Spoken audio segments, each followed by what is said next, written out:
To the explainer. So today we are looking at a pretty fascinating topic, and we're going to do it through a completely different psychological lens. Typically society measures intelligence by how many random facts we can memorize, or, I don't know, those impressive diplomas hanging on our walls. But psychology actually suggests that intelligence isn't just about the sheer volume of what you know. It's actually revealed through the way you think, how you react to brand new, maybe challenging ideas, and whether you're genuinely willing to challenge your own deeply held beliefs. So today we are going to walk step by step through 5 psychological signs that you might not be quite as smart as you think. Okay, let's dive into this. What actually makes someone smart? I want you to really genuinely reflect on this for a second. Is true brilliance really just about being a walking encyclopedia, or being the absolute fastest person in the room to answer a trivia question? Well, it turns out psychology paints a very, very different picture. True intelligence is much more dynamic and fluid than just having this static database of knowledge stored in your head. It's a living, breathing process. Which brings us right to section 1, the illusion of intelligence, and exactly when knowing it all is actually a massive red flag. All right, here is a bit of a hard truth for you. The absolute clearest sign of low intelligence is assuming you've already figured everything out. It's incredibly ironic, right? Our source material highlights a really profound shift in how we should view intellect. Intelligence is truly revealed by how you process the wildly complex world around you. It's about your immediate reaction to a brand new, maybe slightly uncomfortable idea, and your willingness to put your own pre-existing beliefs under a microscope. The people who loudly proclaim to have all the answers are often demonstrating the exact opposite of brilliance. If your brain has just decided that your personal learning journey is over, that there is literally nothing left for you to figure out, well, that's not a sign of a high-functioning elite intellect. It's basically a psychological roadblock that stops development dead in its tracks. Moving on to section 2, the trap of certainty, covering signs 1 and 2.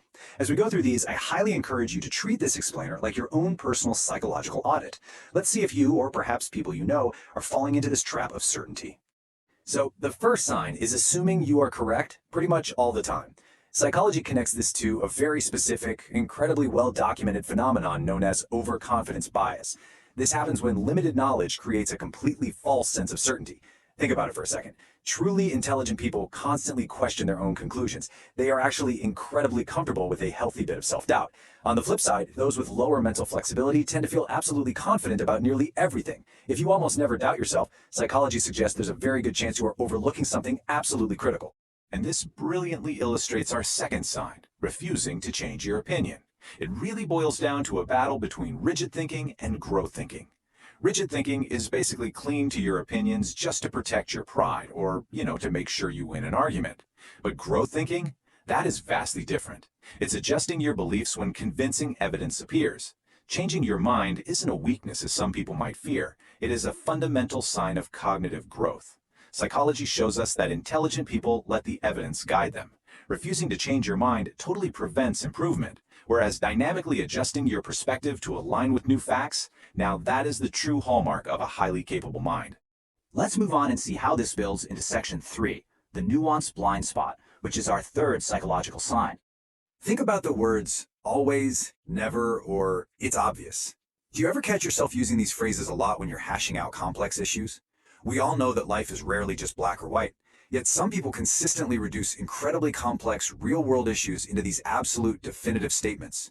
When you use terms like always or never to just shut down a complicated discussion, psychology suggests this actually reflects very shallow thinking. It's essentially a mental shortcut to avoid the really hard work of deep, critical analysis. Because here's the thing.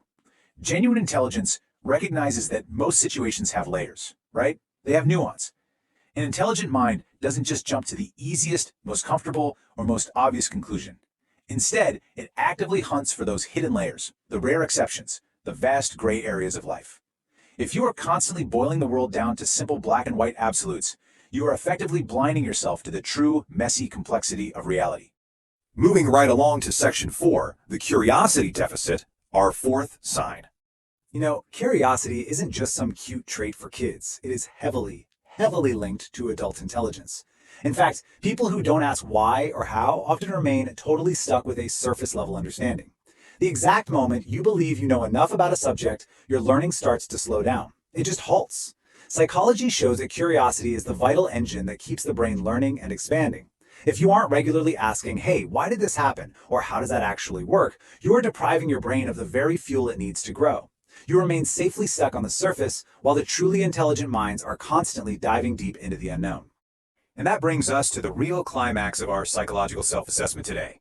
Section 5, the accountability mirror, our fifth and final sign. Now, this sign can be a tough one to swallow. It's the habit of constantly blaming everyone else for your problems. Now, what's really interesting about this concept is how it breaks down this behavior by pointing us straight to metacognition. This is officially defined as the ability to reflect on your own thoughts and actions. Essentially, it's thinking about your own thinking. Psychology heavily connects high intelligence with this specific ability. Look, sure, outside circumstances absolutely matter. We all face unfair situations and bad luck, but constantly placing the responsibility on others shows a severe lack of self-awareness. If you never pause to examine your own role in your problems, if you lack this vital metacognition, you completely miss the greatest opportunity you have to learn and grow. All right, let's pull all of this together in our final section, redefining real intelligence, and look at the true measure of the mind. So the crucial point is this. Psychology makes one thing crystal clear. Intelligence is about how you adapt. It's about thinking critically and maintaining an open, humble willingness to question yourself. So let's quickly recap these 5 habits that limit your thinking. First up, we have overconfidence, or the illusion of certainty. Second is stubbornness, which is holding on to your pride instead of the facts. Third is oversimplifying problems, completely ignoring the nuance of life. Fourth is losing curiosity, basically forgetting to ask why and how. And finally, constantly blaming others, which represents a total lack of metacognition. These 5 habits don't just hold back your worldly success, they literally limit the way your mind functions on a day-to-day basis. Because sometimes the absolutely strongest sign of low intelligence is never realizing it's even there. It's a hard truth, I know, but I deliver it with complete empathy. Let's be real, we all fall into these psychological traps from time to time. Literally every single one of us. But the beauty of understanding the psychology behind this is that once you clearly see the boundaries of your own thinking, you can actually start to break right through them. True intelligence is a continuous, lifelong process of waking up to your own blind spots. Which leads me to leave you with this final, somewhat provocative question. Be honestly, truly real with yourself for a second. Which of these habits do you notice in your own life? It takes real, raw intelligence to admit when you're being overly stubborn, or when you've maybe lost your spark of curiosity. Take a moment today to look deeply in that accountability mirror. Identifying these habits is the very first step toward expanding your mind and truly thinking smarter. Thank you so much for joining me for this explainer. Keep questioning everything around you, and I will see you next time.